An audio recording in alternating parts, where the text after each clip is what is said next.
I'd like to call the ninth meeting to order. Please stand for the Pledge of Allegiance. Pledge allegiance to the flag of the United States of America and to the republic for which it stands, one nation, under God, indivisible, with liberty and justice for all. Gabriel? Yes. Jeff? Yes. John Christopher? Yes. John Callahan? Here. Erica? Yes. The records will show that Mr. Tommy George and Mr. Craig Moore are accepted this evening. And those are Britt, I need a motion for the adoption of the agenda for this evening. Mr. Christopher? Second. All in favor say aye. Aye. Any opposed? All right. First up. Presentation. We have one presentation this evening for the board. Really excited about this. It's an opportunity to do the prototype design for the emergency safe rooms. And so we have Intner Architecture here to go over it. Lisa, I'll let you introduce our guest. Sure, and thank you. Turn it over to you. Thank you, members of the board. Tonight we asked Rick Keisker with Intner Architects, who is now being known as Cordigan Clark. They have been bought out, but it's been processed. But we're trying to get them by their new name, which is Cordigan Clark, but we've been doing work with Intner Architects for many years. So I'm going to turn it over to Rick and let him show you what they've been working on.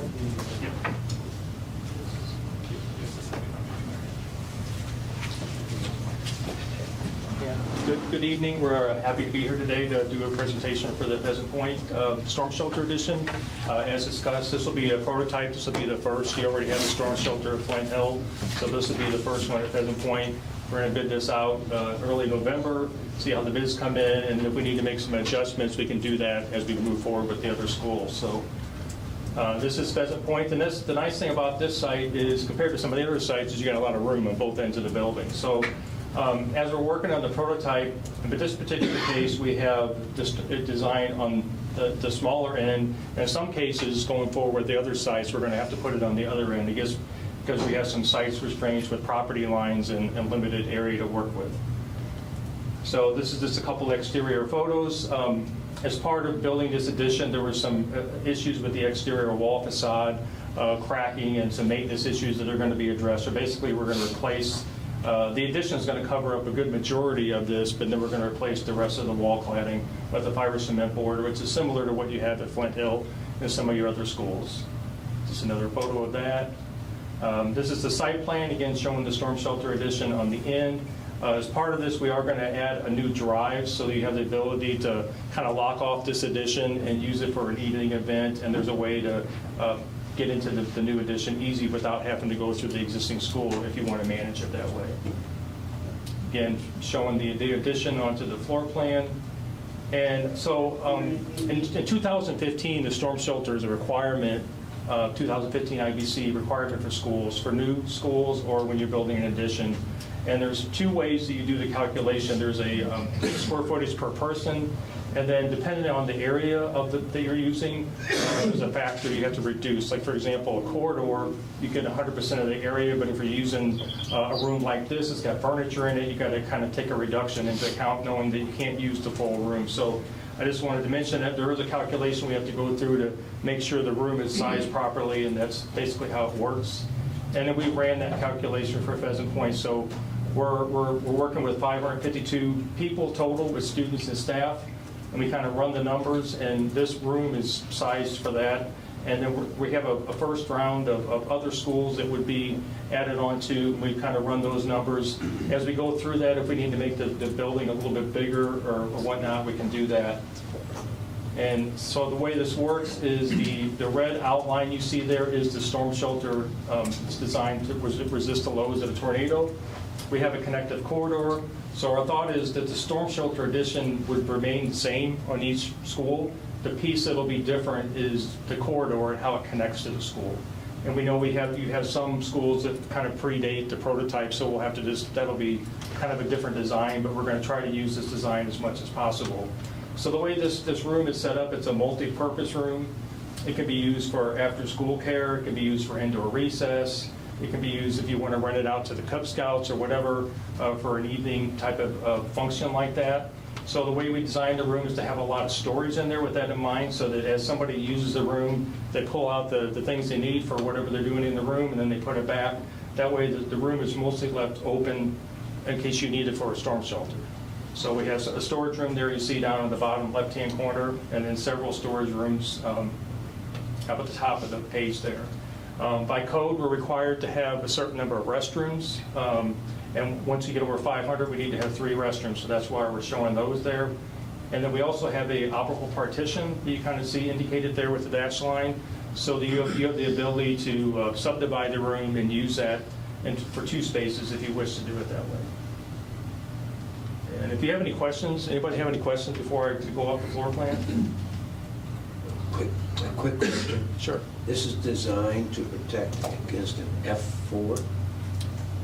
It's designed to resist a 250-mile-per-hour wind. I think it's, that's, the code dictates, depending on where you're at in the country, that you have the different wind loads you have to account for. It's just a 250-mile-per-hour wind.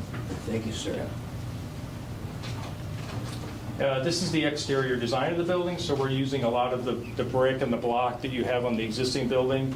At the top there, we have a fiber cement board. And since this is going to be a prototype, we're bidding this out 2 different ways. We've designed it as a masonry structure, and we've also designed it as a precast structure. So we're going to see how the bids come in, and then you can decide which is a better way to go. We think the precast, in the future, if you start bidding 2 or 3 or 4 or 5 of these out at a time, the precast may become more economical. So we'll see when the bids come in how that works out, and we can make a decision how to move forward with that. So there are windows on this edition, but they're limited because we're limited in the size, and they're also costly. So we are getting daylight into this space. You this is the east elevation, and then you're seeing kind of the north and the south elevation. The top page there is the south elevation, so that would be kind of probably the main entrance that most people would come if they were going to use this for an evening event. You go into the door there to the left, and that's how you would get into the building. There's if we do the precast option, that top band would be just an exposed precast, and we pick a color and a texture that looks nice and complements the building. But other than that, the brick and the block that you're seeing there would mostly match the existing building. And that was it. So again, I'm happy to answer any questions you may have. We'll have bids here, I think, for the December. We're hoping to have them for the December board Yeah, meeting. and we'll see how it comes in, and if we need to make some adjustments as we go forward, we certainly can do that. What materials are in this, or thickness, block, steel that makes it withstand that 200? There's the 2 designs, and one design is the masonry, so it's an 8-inch block with a veneer on it, and there's a lot more reinforcing in it than you would for a normal building. The roof is a steel roof in the base design, but the joists are spaced closer together, so our structural engineers have designed that, again, to resist that load. The other option to go on precast would be, it's a precast panel. The nice thing about the precast option is that it takes a little bit longer to get the shop drawings and get the material on site, but once you get on site, they can erect that fairly quick. But you'd have a precast panel, I think it's 13 or 14 inches thick, and then the roof would be a double T precast system, if you've seen those before. So the roof is designed, it's a heavier roof because obviously it's designed, the problem you have with the tornado is that once the wind can kind of rips up a corner of the roof, it's like opening a can. It gets under there, and so the roofs are a lot heavier than you would for a normal building. Questions? Thank you very much. Thank you. Thank you. Next, we have comments from the audience.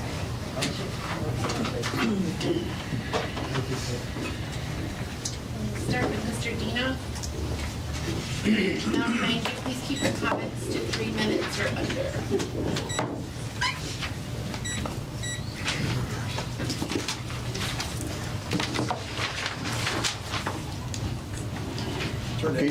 Turn that little switch forward. I don't think it's on yet. Top of the mic. Right there? Yeah. Move it forward. It's towards, You're good? it's towards this way. Okay. Okay. Good evening, members of the Board of Education. Arnie C. A.C. Dino, County Public Advocate, running for the school board in April. The start time of the Board of Education meetings, I believe, in my opinion, needs to be more conducive and responsive for the attendance from the community.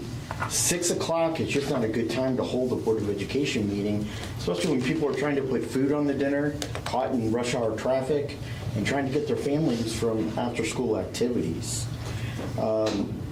I feel that a good time to hold a Board of Education meeting is either 7 o'clock p.m., which was done 2 years ago, or 7 o'clock p.m. is better, reasonable time to hold Board of Education meetings to embrace and include the public to become involved and attend board meetings. Remember, this is about the community. The next issue is last month I requested a large digital speakers clock, and I see that we've accomplished this task. So I'd like to say thank you very much. Access to the front door of the administrative room, center and the boardroom, it's out of compliance with the Federal Americans with Disabilities Act, known as ADA, and the State of Missouri Equal and Reasonable Accommodations Act for public meetings throughout the state. Installation of an ADA hand paddles that automatically open the door from the outside and from the inside need to be done and accomplished, and we passed a capital bond issue to address issues such as this. Who is the ADA compliance officer to make an official complaint with the district? Every person in our district shall be afforded and have the same opportunity to attend school board meetings regardless of disability. Last month, I asked and offered my services to be a member and appointed to either the District Missouri School Improvement Program, NSIP 7, the District Bullying Task Force, the District Discriminatory Reduction and Bad Language Task Force, or the District's Strategic Plan Committee. To this date and to my knowledge, I have not been contacted by anyone from the district, either via letter, email, text, or telephone. District-wide storm shelter domes, what are the fiscal costs? The bids of projected district from the district architectural team for the actual building costs versus current market conditions. If we're being inflated costs because of labor, supplies, and other measures, can we hold off on these capital improvements until the market settles? South Middle School floor gym replacement, $137,000. Who's watching and making sure closely, cognizant of people's money? Is the money being replaced from the warranty claim that was made? Is money received from the insurance company claim? The cost from supplies, labor, inflation, and huge slam the contractors are placing a surcharge on public projects. Where are the construction projects missing documents, lack of information, bids, contracts, staff memos, etc. And I appreciate you having a discussion and talking about these issues because they're very important to us as a district. Thank you. Next, we have Lauren Mudd.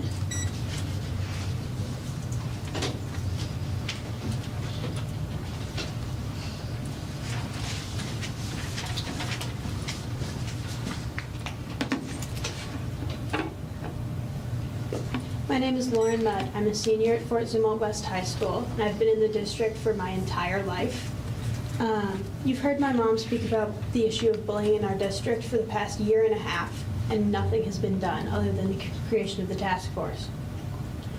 This is too long, and I'm sure you all know and understand what emotional effects bullying can have on a kid, but do you know what it can do to their drive towards pursuing their education? Because I've experienced bullying. I was bullied in 6th grade for my appearance, and because I participated in class often, I started being worried about what I looked like and how people saw me, and I stopped raising my hand and participating in discussion, and I hated it. I used to look forward to that class, and I started to dread it because it was the one class I shared with my bully.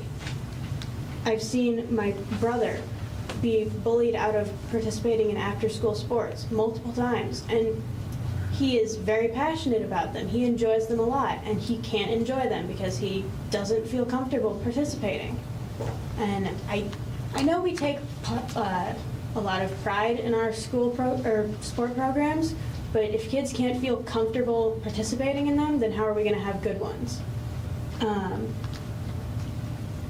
It's been 6 years since I was in 6th grade, and I still feel some resentment towards the girl that bullied me.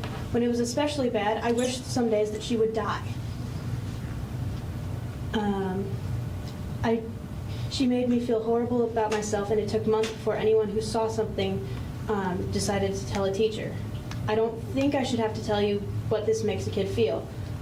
I can, it's awful, and I hated it.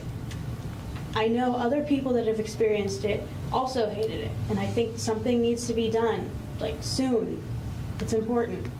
Thank you.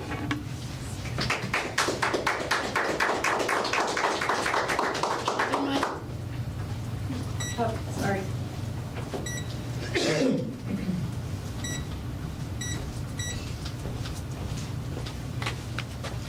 On October 17, 2006, 16 years ago, Megan Meyer, who was a former student from West Middle School, committed suicide. That was 16 years ago tonight. And if you look at the building where that bullying occurred, West Middle School, I think you can see from stories and anecdotes, things that I've said, and you can find it out by talking to the students. Not much has changed, and arguably it's gotten worse in that building. So in 16 years, what has this district done? Dr. DeBray was the superintendent then, is the superintendent now, and I think that some progress should have happened in 16 years. Yes, I know there were other factors at play in her suicide, but that doesn't change the fact that that all began with bullying. She was miserable at West Middle School. You just heard my daughter speak about West Middle School. I have a son now at West Middle School. I know that Erica also has children who have experienced some really bad situations at West Middle School. What is it going to take before we actually address those? For a year and a half, I've been asking you to take action, and I'm not unappreciative of the fact that a committee was established, but I hope that you all are aware now because I emailed you. More than 30 parents were asked to participate on that committee, asked if they were willing. They were told that not everyone would be selected, but they were asked if they would be willing. And I was one of those people that indicated that. Those of us who were not selected to be on the committee heard absolutely nothing. To this day, we've heard nothing. Even when I complained, called Dr. DeBray's office, called the assistant superintendent who's heading up the committee. So basically what you told 30-plus parents is, we didn't actually want your participation or your help with this. We just wanted to put in an appearance. We wanted to have your name on a list, but then we weren't even going to give you the courtesy of a thank you for your willingness, but you weren't chosen, but we still may want you to be involved in some peripheral activity related to that. Nothing. That's a slap in the face. And what else that does is that means that if you needed our help, those parents, for something else, we may be less willing because we've already been kind of bitten once. Of the 23 people who I've spoken to since the first meeting of that committee who have reported bullying to me that I've spoken to you about, not one of those parents who each reported incidents of bullying to their school principals and then further to the district office, and I've sent information about them to you, not one of those people has been contacted in any way, either notified that a committee exists, asked for them to send their information to the committee so that it can be considered, or even given the courtesy of a, hey, we are making progress on this. Nothing. The meeting was announced mere days ahead of when it occurred, so people like me were unable to attend. It's great to form a committee, but you can't just let that be the only thing.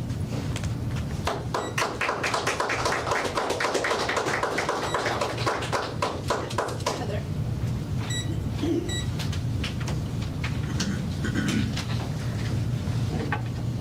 Good evening, Dr. DeBray, Dr. Myers, members of the board. With those of you who are here tonight because you're tired of the amount of bullying and fighting in our schools and want immediate action to curb it, please stand up. As you can see, there are many people here tonight. There should have been more, but it was a lot going on tonight. Because they want real, actionable solutions to this. They don't want to sit around anymore and do nothing. They don't want to hear on the daily about the latest fight, complete with a video sometimes. They want to know, what can we do right now, today, to decrease the incidences and send a clear message that this won't be tolerated in our schools. The consequences being given right now aren't doing anything. We have behavior analysts and social workers who are parents in our district willing to help. Why aren't we taking advantage of this expertise? Who exactly is on the bullying committee, and why is it being kept so hush-hush? Some of these fights are obviously staged for attention, but others aren't. We've got kids at West Middle School afraid to use the bathroom. They tell us parents, if you just keep your head down and don't talk to anyone, you'll be fine. We've got kids on anxiety meds just to try to deal with the current school environment.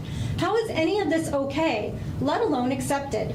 What can we do today to make sure our kids feel safe in their learning environment? Because let me share something with you. Stress and anxiety have a real impact on learning. When a child is constantly in a state of stress, such as when they are bullied, this leads to an academic fight, freeze, or flight. Their executive functions shut down. The prefrontal cortex is the CEO of the brain where executive function is housed. Stress and fear disengage it. Stress impacts both short and long-term memory. As a result, no real learning is occurring because what's being taught doesn't make it into the brain.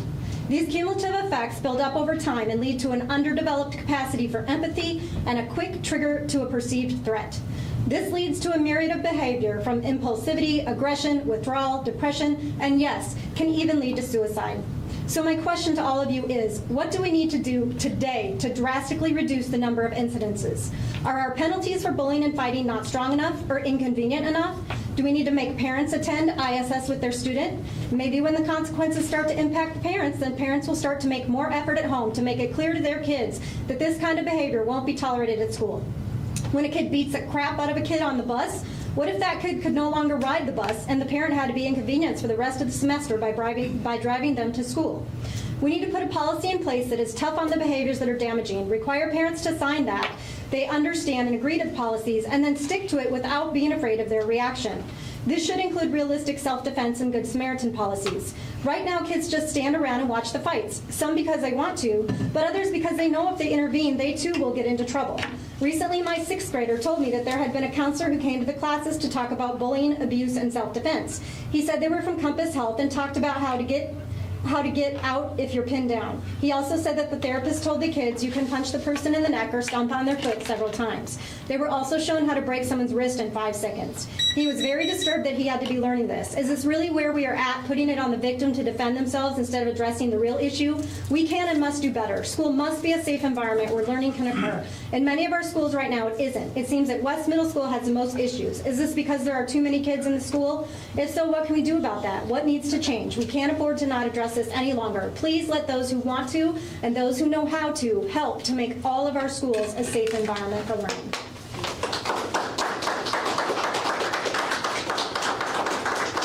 Next, I need a motion to approve the consent agenda. Move for approval. Move for approval as presented. Can I get a second, please? Mr. Marion, all in favor say aye. Any opposed? All right. Financial reports, Mr. Orr.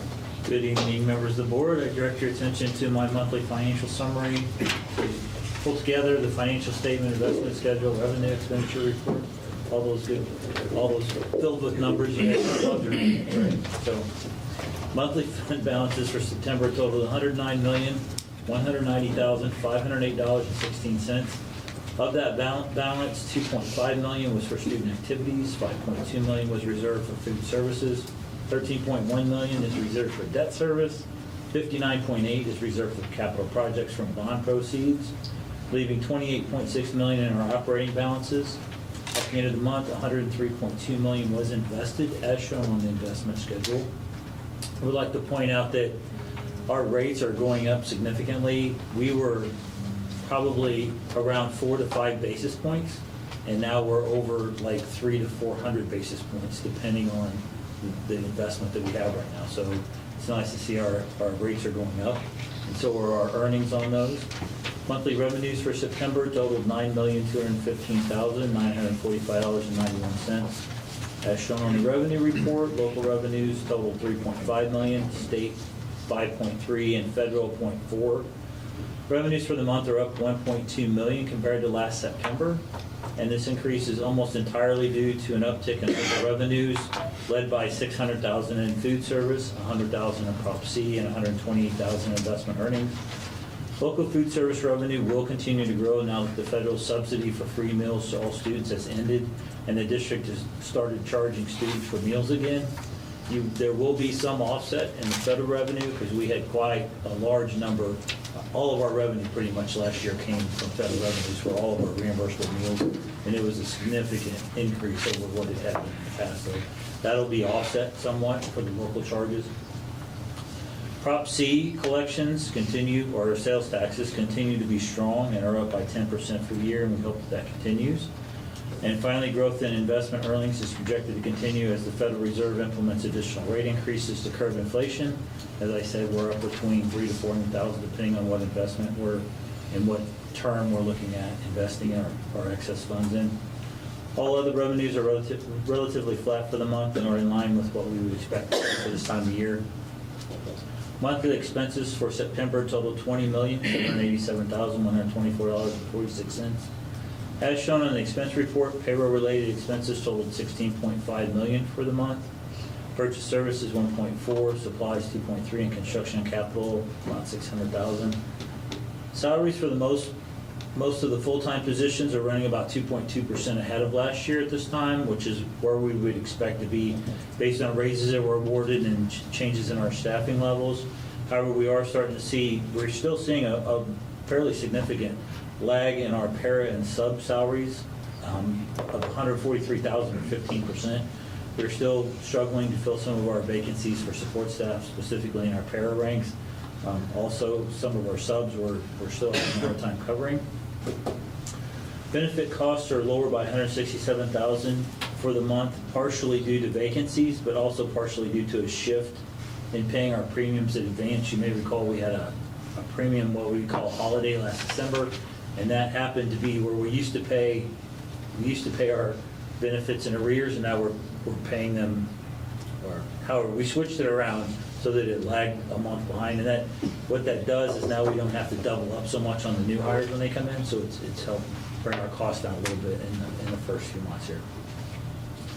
Supply expenses are up about $419,000 or 22% compared to last September.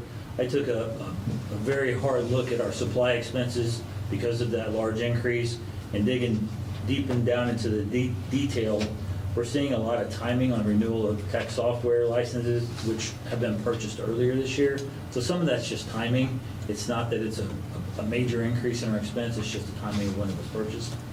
I am also seeing about an 8 to 10% in a lot of those purchases, though, as far as inflation kind of building into some of our renewals. The other half of the increase in the supply category is related to custodial goods. Because of supply shortages last year, they made the decision to buy all of our trash liners up front for the entire year. Plus, I think they got some bulk discounts built into that, but that's really inflated our cost now, but we won't be buying trash liners for the rest of the year. Also, part of this was some of the custodial stock, just the materials that they need to clean buildings and toilet paper and paper towels and all that stuff. They've started to buy that more quarterly rather than try and replenish those items monthly.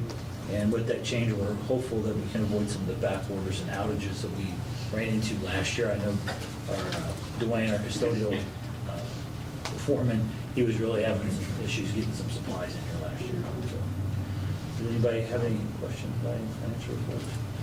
Any questions? If not, I need a motion to approve the financial reports as presented. Mr. Christopher, second. Mr. Howings, all in favor say aye. Aye. Any opposed? Business. Thank you. We have one item under old business. Lisa is going to take us through, as you are aware, on September 16th, we had a floor buckle at South Middle School, unexpectedly after, give or take, 40 plus years of it just doing its job. Oh. So Lisa's going to walk us through a little bit what we're looking at on a bid to replace that and get started on the project. Thank you, Dr. Myers. In your board packet was a memo from myself to Dr. DeBray. I reached out to Missouri Floor Company, who is a very well-known company that installs floors, gym floors all over the state, and they've done quite a few for Zumwalt East High, I think was the last big one. They just finished South High. That being said, I reached out to them, and they came out and gave me a price to replace that gym floor of $137,000. That's material and labor. And we're going to go through a buying co-op so we know we're meeting all the bidding requirements that the state gives us, sets for us by using the co-op. And by getting the quote and signing it now, we can lock our price in because, as we all know, material prices are fluctuating so much. But they can get it and have it here, and we can get it started as soon as summer break starts. So I'm asking for approval to proceed with their bid. And that was an insurance claim. We're working on that. Don't know that for sure yet. We filed it as a claim, but nobody knows how these floors fail except for water damage. But we cannot find a water source. So we've had the company out there, they've had engineers out there. So right now we're looking to just remediate. They have to pull the floor out and do some remediation of the material under it and the bleachers and all that and see if we can find a water source. But they don't, it's still up in the air right now. We don't know if it's going to be a claim or not, but we have filed it. We're kind of hopeful that insurance will cover it if they can find it. So if there is a water source, if there was some water damage, does that mean it won't be covered by insurance? No, if there's water damage, it will be. If they can't find a water source, they're going to look for whatever. They're going to have an engineer out there to inspect. They've already had them out once. They're going to have them out again after they get the existing floor removed. They don't know why it buckled. They can't figure it out. Right. So I know you can't give a definitive, but is it more likely this won't be an insurance claim or will be an insurance claim? We don't. As well as it might be. I don't know. It's Yeah. But in the meantime, we're just going to pay for it and then hope that. Well, it has to be, we have to. Yeah. we have to fix it. Fixed. You can't leave it like it is. Right. Right, Like I get that. I just want to make sure I understand. What's the typical life on a gym floor like that? About 40, 50 years, and we have reached the life. I think it went in 1977, someone said, that's when it was installed. So we removed the gym bleachers, and we're out there actually tonight starting to get rid of the old floor. Anybody have any other questions? So I need a motion to approve the bid for $137,000 from Missouri Floor Company to replace the gym floor at South Middle. Move for approval. Callahan, second. Collins, all in favor, say aye. Aye. Any opposed? Thank you, Lisa. Thank you. All right, next. New business? Mr. Myers. All right, thank you.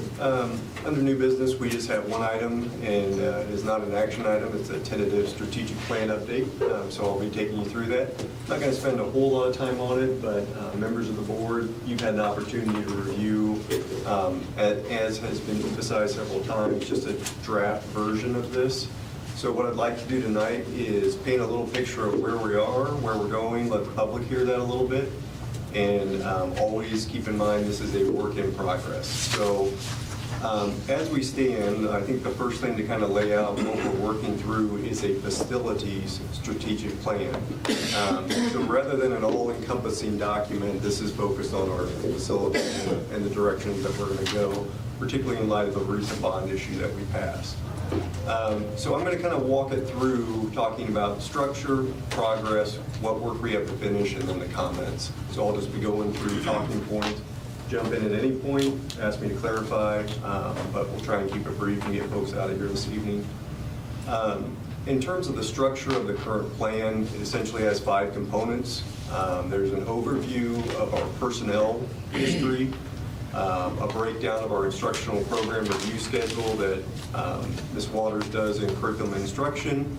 There's a brief overview of the finances. Then probably one of the biggest key parts of it is student enrollment and, more importantly, growth projections.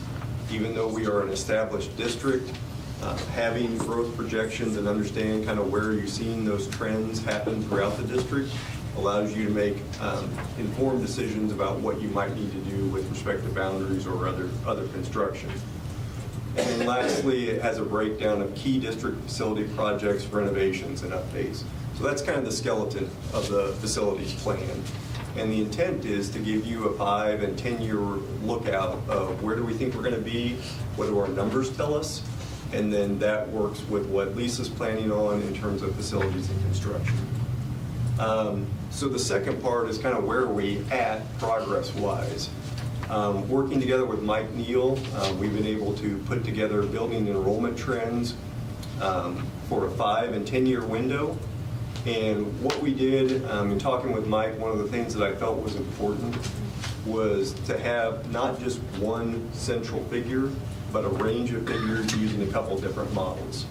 What that allows you to do is give you kind of a low bar and a high bar, and then plan accordingly around those as you run projections. In doing those, and again, this is preliminary, we're going to run some additional numbers using the 22-23 overview. But those forecasts show that on the conservative estimate, we may decrease as much as 9% over that 10-year window in terms of student enrollment, or as little as 3%. And again, you can kind of see the benefit of having that range. Now, this is something we're doing on an in-house model, so we're running these two different projections on our own, using some data that we pulled together and have gone through.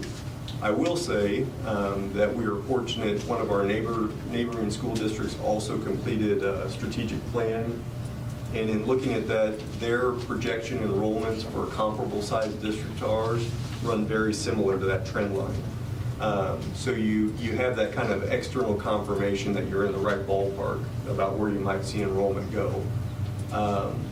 Additional progress, we do have preliminary estimates and timelines. Keyword is preliminary. I'll talk a bit about that a little bit later. And kind of what we're looking at for the timelines for the bond sales as well. We do have an understanding of our staffing trends for the past 10 years. I think in looking at that as a board and going through some of those 10-year comparisons, you can see the increase in key positions. Paraprofessionals is one that stands out to me. Over that 10-year window, an increase of about 200 paraprofessionals across the district. That's a sizable number given our overall employment, but that's kind of a trend line in what you're looking at. And then the last item is a general overview financially of where we're at as a district. So that's the progress. And then the work to finish, really just three key things that I think we're kind of putting together. We'd like to gather remaining information about residential development projects that are either in the works or planned in the near future. That's obviously a key component of what you want to put together here. We want to update the data points, as I mentioned earlier, for 22-23. And then ideally, merging this with the upcoming CSIP plan that we will be working on as a board priority, and marrying those two so that you have a comprehensive view of where are we at, where are we going, and start to have those discussions on a more in-depth level. So that's the work to finish, and I think as we progress throughout the year, any updates we can bring back, or if at any time you want me to do that as well. The last part are just some comments from working through this that I feel stand out as you start to look through the preliminary pieces of it. The one that's probably at the foremost of my mind is the importance of seeing where we're at given current supply chain, given rising cost of labor and materials, and as we enter into these first few projects, understanding how does that inform what we are doing going forward, and what lessons can we learn from other projects that have happened around us, so that we don't get too far out and get caught short on a bond in order to fulfill some of these projects. So I think that's a really important piece that we'll have to monitor through bidding, but also just as these first ones come in, how do they compare versus the estimates? A couple of other thoughts to start looking at: what property purchases need to be considered. What are our timelines to start moving forward on that, given the limitations on land available in our area? What do overall enrollment patterns suggest in terms of needs relative to the different schools? It doesn't take long looking at our different enrollment numbers to see that we have buildings kind of different points at the elementary level. So you want to kind of start thinking about what do those numbers tell you and how might you use that to guide what we're going to do going forward. And then the last one is a little bit of a side comment. It's tricky to measure in established districts what the impact of turnover is in certain residential areas. You can do studies on it, but again, it's unpredictable because it's, do people decide to move out? Do retirees decide to stay in the area? And as you kind of process that information, keeping in mind on a 5 to 10 year plan that you may need to come back and make adjustments and updates. Those are just some quick comments and thoughts going through it, and I blew through that fairly fast. So if there are any questions or comments after you've looked at it, anything you'd like to add or talk about, this would be the time.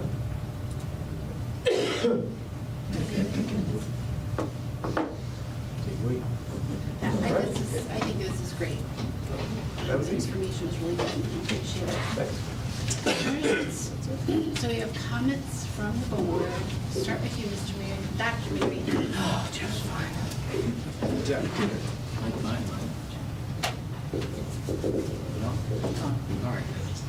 All right, first I want to thank Paul Myers for that. I think we're off to a great start with our facility strategic plan, and I know it wasn't just you working on that. I'm sure there's lots of other people that have been involved with it, so that's, you're right with the supply chain issues and different things. It's hard to know where we're headed, but I think we're off to a good start, it looks like, trying to figure those things out. I am excited about the two big committees that we have kicked off. I know CSIP is going to be underway soon also. And those are positive steps, and I feel good about the first diversity and inclusion meeting. I appreciate it, thought it was great that Dr. DeBray was there to show his support. I know that means a lot to all of us, and you know, just sets the tone for that it's a big deal. Same thing with bullying, you know, and it's tough to listen every night, every month. You know, people are concerned with bullying, God knows we are too, and I know we're addressing bullying. I know principals work hard every day, staff do. It just seems like it's never enough. And I do hope as we get moving with that we do find a way to include as many people as we can, because that's a big issue, it affects a lot of people. So I just hope we keep that in mind. And I don't, you know, I'm certainly not judging anyone. It's just there's no perfect rhyme or reason. So anything we can do as we move forward to make sure we're including folks that want to help us with that, I think that would be important. Thanks. I appreciate all the hard work that you guys do in putting together bids and that financial report. And it is always complicated. And as far as the population, it is difficult, especially when you look at certain areas that get older and they lose student population. Then as they get a little bit older, then it's more starter homes with more new students coming in. And you know, the population on the north side will grow while some other areas dip. So it's a tough thing, but I appreciate all the information in this because it is complicated. So I think that's very good work. Appreciate it. Enjoyed the diversity meeting the other night. Got to meet some really nice people, and I think it's going to have some positive things about it. And, I know the Teacher Association here is want to let you know we appreciate what the teachers are doing every day, and it's a tough gig. Just keep telling them, keep pushing on, and you know, we believe in them. Yes.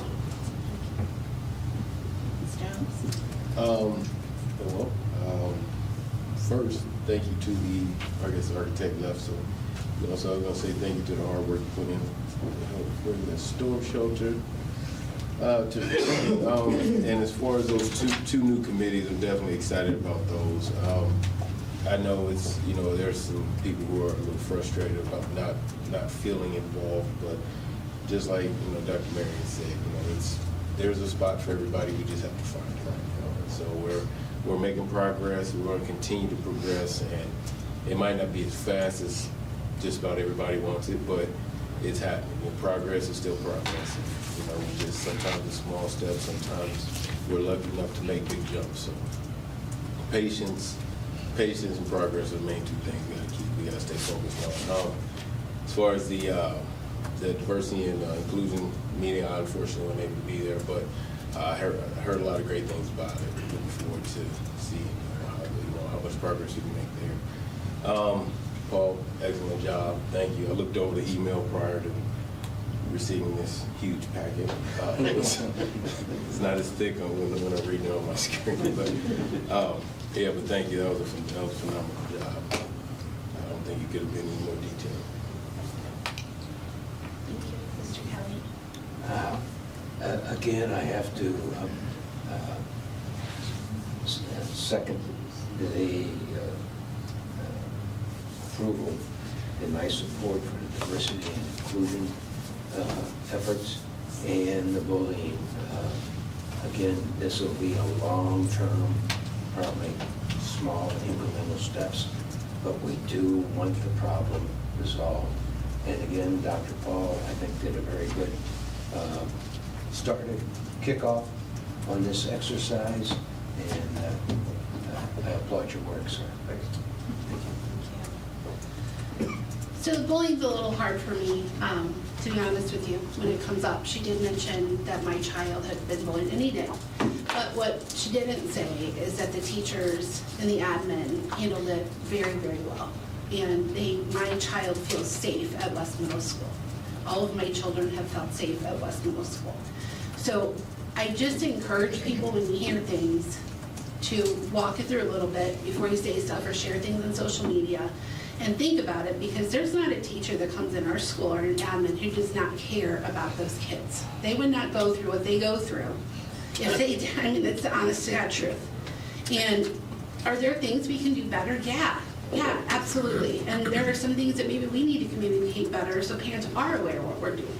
I don't know that all parents are aware that we have this committee going and we're working through all this, but all these thoughts that everybody has, we all have them, and we all are looking at them and what can we do. And yes, parent involvement to me is number one. We absolutely need parents to be more involved and see what their kids are doing and pay attention, because kids look at their parents and they're going to follow through with it. But all I ask really is just take a breath before you post things and think through it. All of us will answer any questions that we can. Your admin will do the best they can. Sometimes they can't answer the question because we can't share certain things with different students. But please know that there's nobody in this district that wants bullying to happen and isn't doing stuff every day to try and come up with solutions to make it better, whether it's in the classroom or working with other students, or everybody's sitting here, or all of us, everybody's working on it. But it will get there where, is it ever going to go away? I wish I could say that in the world, but I don't think it will. It's just how the world is. But can we make it better? Absolutely. I believe that with all my heart. So that's my soapbox. Thank you. All right, so I need a motion to adjourn. Motion. Mr. Helms? Second. Second, Mr. Callahan. All in favor say aye. Are we going to roll call? Yeah, if you remember, if it's going into closed session, yeah. Yes, we're going into closed session. You need a roll call. Gabriel? Yes. Jeff? Yes. John Christopher? Yes. John Callahan? Yes. Erica? Yes. All right. Adjourn. To closed session.